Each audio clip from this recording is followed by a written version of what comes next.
जय श्री कृष्णा। शल्य की विदाई तथा कौरव और पांडवों के सैन्य संग्रह का वर्णन। महाराज शल्य कहते हैं, युधिष्ठिर इस प्रकार इंद्र को अपनी भार्या के सहित कष्ट भोगना पड़ा था और अपने शत्रुओं का वध करने की इच्छा से अज्ञातवास भी करना पड़ा था। अतः यदि तुम्हें द्रौपदी और अपने भाइयों सहित वन में रहकर कष्ट भोगने पड़े हैं तो उनके लिए तुम रोष न करो। जैसे इंद्र ने वृत्रासुर को मारकर राज्य प्राप्त किया था, उसी प्रकार तुम्हें भी अपना राज्य मिलेगा। तथा जैसे अगस्त्य जी के शाप से नहुष का पतन हुआ था, वैसे ही तुम्हारे शत्रु कर्ण और दुर्योधन आदि का भी नाश हो जाएगा।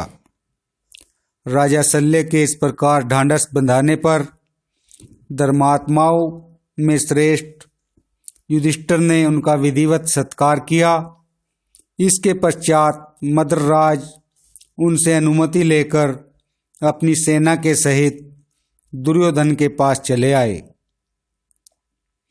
वैशंपायन जी कहते हैं, राजन इसके पश्चात यादव महारथी सात्विक बड़ी भारी चतुरंगिणी सेना लेकर राजा युधिष्ठिर के पास आए। उनकी सेना को भिन्न भिन्न देशों से आए हुए अनेकों वीर सुशोभित कर रहे थे। फरसा, भिंदीपाल, शूल, तोमर, मुदगर, परिग, यष्टि, लाठी, पास, तलवार, धनुष और तरह तरह के चमचमाते हुए बाणों से उनकी सेना एकदम दीप उठी थी। यह सेना राजा युधिष्ठिर की छावनी में पहुंची। इसी तरह एक अक्षौहिणी सेना लेकर चेदिराज धृष्टकेतु आया।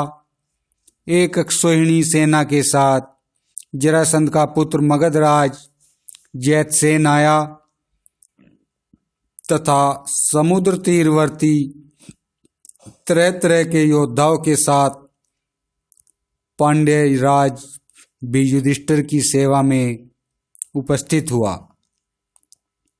इस प्रकार भिन्न भिन्न देशों की सेना का समागम होने से पांडव पक्ष का सैन्य समुदाय बड़ा ही दर्शनीय, भव्य और शक्ति संपन्न जान पड़ता था। महाराज द्रुपद की सेना भी उनके महारथी पुत्रों और देश देश से आए हुए सूरवीरों के कारण बड़ी भली जान पड़ती थी।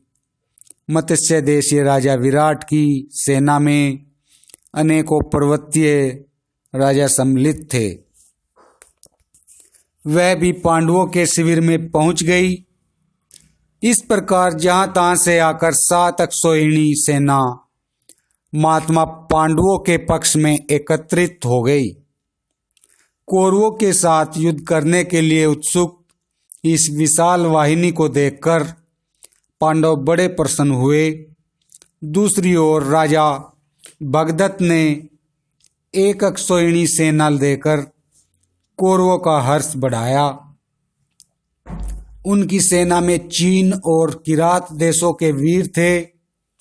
इसी प्रकार दुर्योधन के पक्ष में और भी कई राजा एक एक अक्षौहिणी सेना लेकर आए। हदीक के पुत्र कृतवर्मा भोज, अंधक और कुकुर वंशीय यादव वीरों के सहित एक अक्षौहिणी सेना लेकर दुर्योधन के पास उपस्थित हुए। सिंधु सोवीर देश के जयद्रथ आदि राजाओं के साथ भी कई अक्षौहिणी सेना आई। काम्बोज, नरेश, सुदक्षिण, शक और यवन वीरों के सहित आया। उसके साथ भी एक अक्षौहिणी सेना थी। इसी प्रकार महिष्मती पुरी का राजा नील दक्षिण देश के महाबली वीरों के सहित आया। अवंती देश के राजा विंद और अनुविंद भी एक एक अक्षौहिणी सेना लेकर दुर्योधन की सेवा में उपस्थित हुए। केके देश के राजा 5 सहोदर भाई थे। उन्होंने भी एक अक्षौहिणी सेना के साथ उपस्थित होकर कुरुराज को प्रसन्न किया। इसके सिवा जहां तहां से आए हुए अन्य राजाओं की 3 अक्षौहिणी सेना और भी हो गई। इस प्रकार दुर्योधन के पक्ष में कुल 11 अक्षौहिणी सेना एकत्रित हुई। वह तरह तरह की ध्वजाओं से सुशोभित और पांडवों से भिड़ने के लिए उत्सुक थी। पंचनद, कुरुजांगल, रोहितवन, मारवाड़, अहिछत्र, कालकूट, गंगा तट, वारण, वटधान और यमुना तट का पर्वतीय प्रदेश, यह सारा धन धान्यपूर्ण विस्तृत क्षेत्र कौरवों की सेना से भरा हुआ था। महाराज द्रुपद ने अपने जिस पुरोहित को दूत बनाकर भेजा था, उसने इस प्रकार एकत्रित हुई वह कौरव सेना देखी। जय श्री कृष्ण।